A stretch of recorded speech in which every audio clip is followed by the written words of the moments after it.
রক্ষকই যখন ভক্ষক। সিএনজি থেকে পুলিশের বিরুদ্ধে ঘুষ গ্রহণের অভিযোগ ওঠে সিলেটের আম্বারখানা পুলিশ পয়েন্টে। গতকাল প্রকাশ্যে সিলেট আম্বারখানা পুলিশ পয়েন্টে এভাবে সিএনজি থেকে অবৈধভাবে চাঁদার নামে ঘুষের টাকা গ্রহণের অভিযোগের একটি ভিডিও সামাজিক যোগাযোগ মাধ্যমে ছড়িয়ে পড়েছে। স্থানীয় সূত্রে জানা যায়, কয়েকদিন যাবৎ পুলিশ সদস্যরা এভাবেই মহাসড়কে গাড়ি দাঁড় করিয়ে চাঁদার টাকা আদায় করে।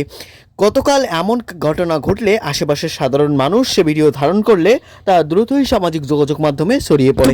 ড্রাইভার জানায়, বেশ কয়েকদিন যাবৎ এভাবে মহাসড়কে প্রকাশ্যে চাঁদার নামে তোলা হয় এই ঘুষের টাকা দিতে অস্বীকার করলে দেওয়া হয় বিভিন্ন ভয়ভীতি। গতকাল সিলেট আম্বারখানা শাখা অগ্রণী ব্যাংকের সামনে এমন একটি ঘটনার ভিডিও সামাজিক যোগাযোগ মাধ্যমে ছড়িয়ে পড়েছে। ভিডিওতে দেখা যায়, কয়েকজন পুলিশ সদস্য মিলে এভাবেই সড়কে প্রকাশ্যে তোলা হয় এই চাঁদার টাকা। এই ভিডিওটি সামাজিক যোগাযোগ মাধ্যমে ছড়িয়ে পড়লে নেটিজেনদের মাঝে শুরু হয় নানা আলোচনা সমালোচনা।